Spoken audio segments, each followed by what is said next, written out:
Hello, Mrs. Potter. Please, have a seat. Please state your name for the record. Lily Evans Potter.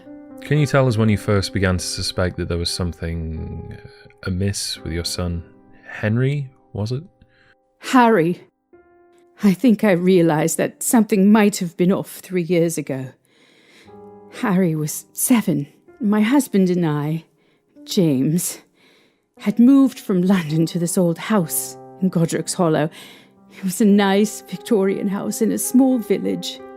We thought it would be a perfect place to raise our son, away from the hustle and bustle of the big city.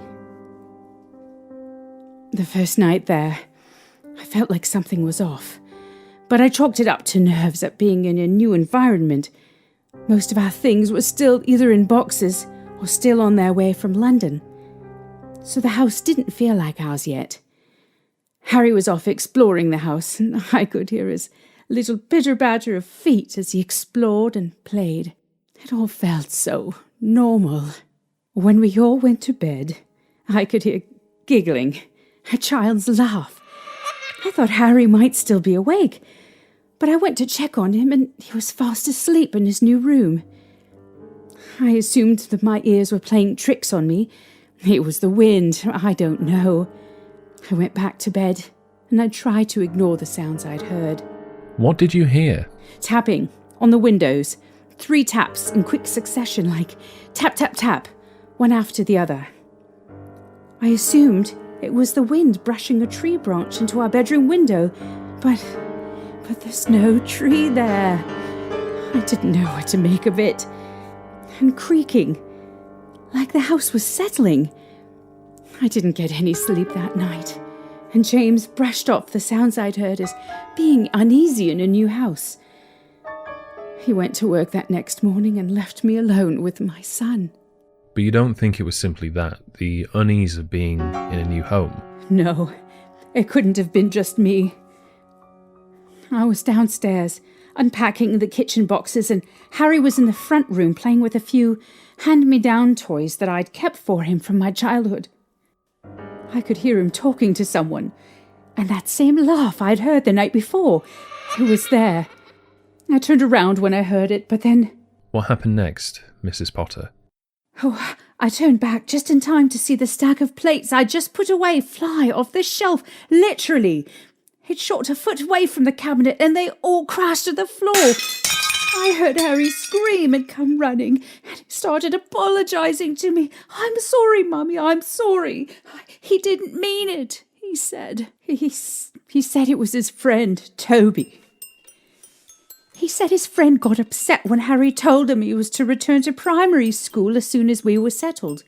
And his, whatever it was, his friend, didn't want Harry to leave him. How do you know it wasn't just your son's imagination running wild?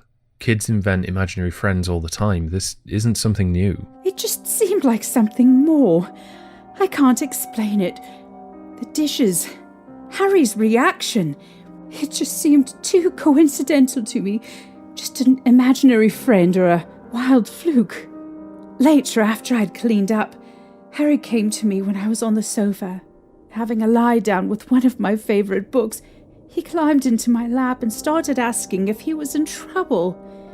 He seemed so distraught, and the occurrence with the dishes, he seemed convinced that it was his fault. I asked him why he'd think that, and he said that his friend, Toby, blamed him for the broken dishes because it was Harry's fault that he got angry. You must understand. Harry was an independent child. He was very self-reliant, and he always wanted to be treated like a big boy, and he hero-worshipped my husband.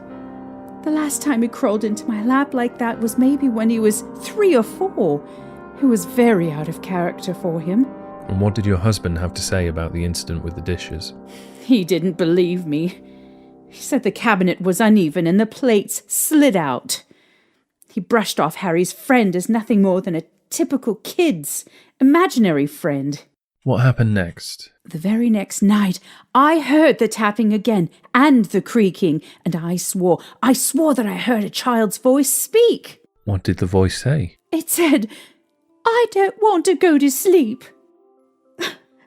I couldn't sleep after that. Can you tell me about Harry's imaginary friend? I didn't know much at the time. I always heard Harry chattering away with him, running and playing in the halls in the back garden, and it all seemed so normal. I started to get used to the sounds at night, and I was finally able to get some sleep. The strange thing is neighbours and guests always talked about my children. I had one child. One! But when I corrected them, they told me they heard 2 children's voices, 2 sets of feet running and playing, not one. My husband didn't believe them and brushed it off like he always did. Can you tell me when things began to escalate?